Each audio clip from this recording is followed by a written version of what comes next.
Tuve la suerte de tener acceso al paper de John en el fin de semana y eso me ha ayudado un poco a focalizar mis comentarios.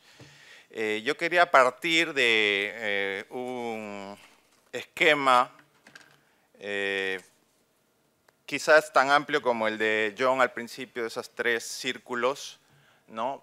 Porque el tema de protección social, comparado a hace 20 años, es visto como un tema mucho más comprensivo, ¿no? Y es el tema del manejo de riesgos. Lo que se quiere es evitar que los grupos vulnerables, sobre todo los pobres, ¿no?, resientan sus niveles de vida y su progreso hacia la salida de la pobreza cada vez que tienen choques adversos, que pueden ser de diversa índole, pueden ser macro, ¿no?, puede ser una crisis macroeconómica, puede ser desastres naturales, que es un tema que hasta ahora no se ha comentado hoy día, lo cual me sorprende porque, digamos, hemos visto creo casi todos los temas de la economía del desarrollo en estas como 10 horas ya de conferencia. Pueden ser choques más individuales, tipo desempleo, enfermedades, ¿no?, o la jubilación, la orfandad, la discapacidad. Entonces es realmente un conjunto bien amplio de temas los que se pueden abordar ahora en un esquema más comprensivo de protección social, y yo creo que hacia eso deberíamos avanzar en todos nuestros países si es que se quiere integrar este tema en las estrategias de desarrollo y de reducción de la pobreza. Entonces, en ese sentido, quisiera darles algunos datos del caso del Perú para que tengan una idea de lo que podemos aportar y lo que podemos comparar con el resto de experiencias.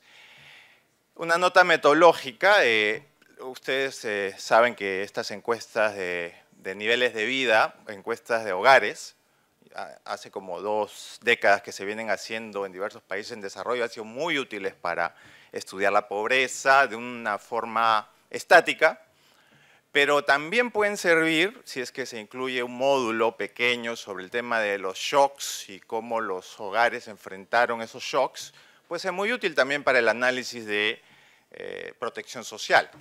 Por ejemplo, en el Perú, en la encuesta de hogares del año 2008, ¿no?, hubo este módulo de choques adversos y la verdad aprendimos muchísimo con los resultados de esta encuesta.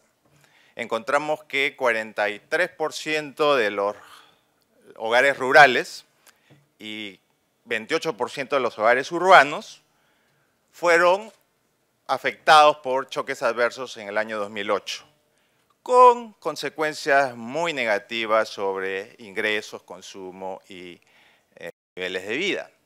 ¿Qué aprendimos acerca de la naturaleza de estos choques adversos? En las áreas rurales, ¿no?, el principal shock que enfrentaron las familias fueron los desastres naturales, y por eso les decía que me sorprendía un poquito el que todavía no se haya tratado este tema aquí, porque 29% de los hogares fueron afectados en áreas rurales por desastres naturales. Y esto es algo que se repite, ¿no? Hace un par de semanas nomás tuvimos el quinto, como decía Klaus, el quinto terremoto más fuerte de la historia en nuestro vecino chileno. Acá en el Perú hemos tenido en este verano lluvias torrenciales, ¿no?, deslizamientos en la sierra, lo que lamentablemente para algunos de ustedes que seguro querían aprovechar esta oportunidad de venir al Perú para visitar Machu Picchu, es un choque adverso para sus expectativas. No van a poder visitar Machu Picchu porque está cerrado debido a los problemas que hemos tenido de inundaciones y desastres naturales en este verano. Así que a todos cuando llueve, a todos nos moja, como dicen, y en realidad necesitamos tener un esquema mucho más comprensivo sobre este tema de vulnerabilidad ante desastres y cómo abordarlo. En las áreas urbanas, ¿no?, también tenemos el shock más importante detectado el año pasado, en el año 2008, fue más bien enfermedades. Luego vinieron pérdida de empleo y también temas de inseguridad ciudadana, de crímenes y asaltos. Todos estos choques adversos, como ven, es mucho más amplio el panorama del que algunos de mis predecesores han pintado. Tuvieron en el 90% de los casos consecuencias negativas sobre los hogares. Ahora, la respuesta de estos hogares también es bien interesante para aprender y ver que oportunidades que ausencias de políticas todavía están muy evidentes. En las áreas urbanas y hogares no pobres ya hay cierta posibilidad de préstamos, ¿no? La principal reacción ante el choque adverso fue un préstamo financiero. En cambio, en las áreas rurales y en las familias en pobreza, la principal reacción fue la inacción. 43% de los hogares rurales y 40% de los hogares pobres que tuvieron este choque adverso no hicieron nada para aliviar los impactos adversos de estos sobre sus ingresos y activos, ¿no? Y esto es para mí, digamos, el sustento más fuerte para tratar de plantear sistemas comprensivos de protección social para realmente reducir estos impactos adversos.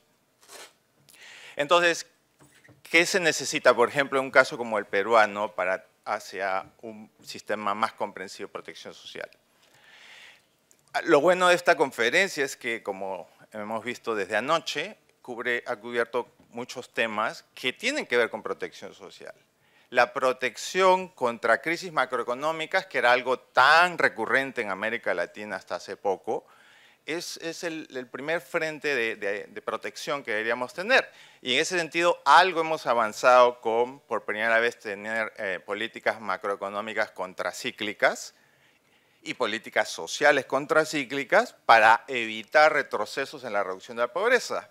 Lamentablemente, es la primera vez que lo hacemos y no ha sido, como dicen, far from perfect, porque la tasa de crecimiento de la economía peruana se fue pues, de ese milagroso 10% en el año 2008, muy cercano a los niveles chinos, a menos de 1% el año pasado, y con 2 trimestres negativos, o sea, técnicamente sí hubo una pequeña recesión. ¿Por qué esa caída? A pesar de que había superávit fiscal y se podía hacer política monetaria contracíclica, porque hay incapacidad suficiente de ejecución de una política fiscal y social contracíclica. Entonces, lección aprendida de esta crisis, todavía no estamos realmente preparados para hacer las políticas como los libros de texto nos lo dirían. El tema de desastres naturales, bueno, aquí las cosas todavía son, digamos, más imperfectas. Acá, como ustedes saben, en el Perú, el fenómeno del Niño es casi muy recurrente, casi cada 2 años. Y a pesar de eso, un sistema de prevención de los efectos negativos del Niño fue creado en el 2006, o sea, hace 4 años, y hasta ahora no está operativo.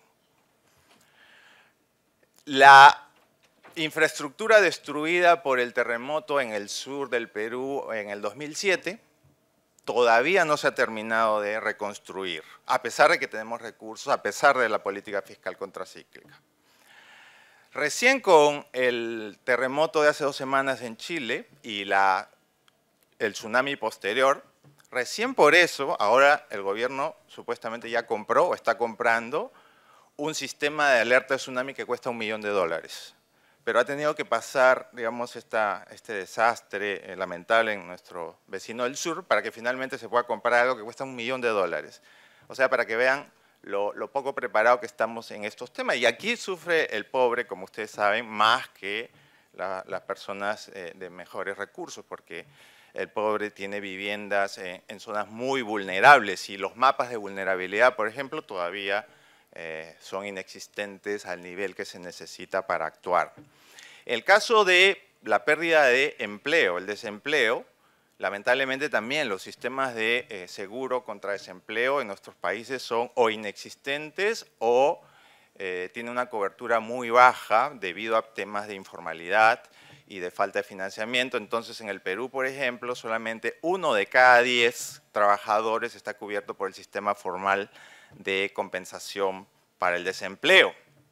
Y en el caso de política social, para acabar, hay mucho por comentar, ¿no? Hay mucho por hacer para mejorar en el sistema de focalización, en el sistema de entrega de los programas. Hay que tratar de reemplazar programas pequeños en términos presupuestales, pero con alto costo administrativo y mucho de leakage, ¿no? De filtración a familias no prioritarias, y reemplazarlo por un sistema como el Conditional Cash Transfer, ¿no? Pero por supuesto esto es, como dicen, easier said than done, ¿no? Mucho más fácil decirlo que hacerlo, porque...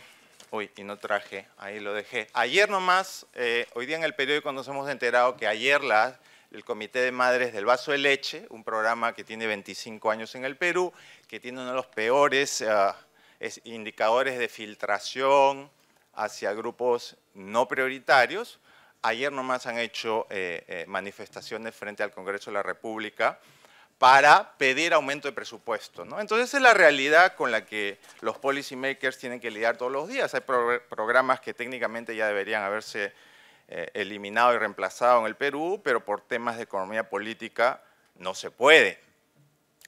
Para finalizar, unos 2, 3 minutos, no sé cuánto me quedará, voy a terminar, como terminó John, comentando una cosa más específica. En este caso voy a comentar el programa de transferencia condicionada que en el Perú se llama Juntos, ¿no? Entonces aquí lo que he hecho es, he revisado, me han ahorrado mucho el trabajo de varios colegas, Lorena Alcázar, Ludwig Huber, Carolina Trivelli, Renos Bakis, que con diversas metodologías han estado aproximándose a lecciones preliminares de la implementación de este programa en los últimos 4 o 5 años en el Perú. En una sola frase, ¿qué cosa es Juntos? Es un programa de transferencias condicionadas que transfiere alrededor de $100 por mes por familia, a alrededor de medio millón de familias en zonas rurales, familias con niños y niñas menores de 14 años, con la condicionalidad de que asistan a controles de salud, asistencia escolar, registro de identidad. ¿Cuáles son los principales resultados positivos hasta el momento? El programa es el mejor programa en términos de focalización en los pobres en el Perú. 82% de los beneficiarios son pobres y 49%, la mitad, son pobres extremos. La mayoría de ellos con predominancia indígena, que depende mucho de la agricultura de muy pequeña escala y con limitado acceso a infraestructura económica y social.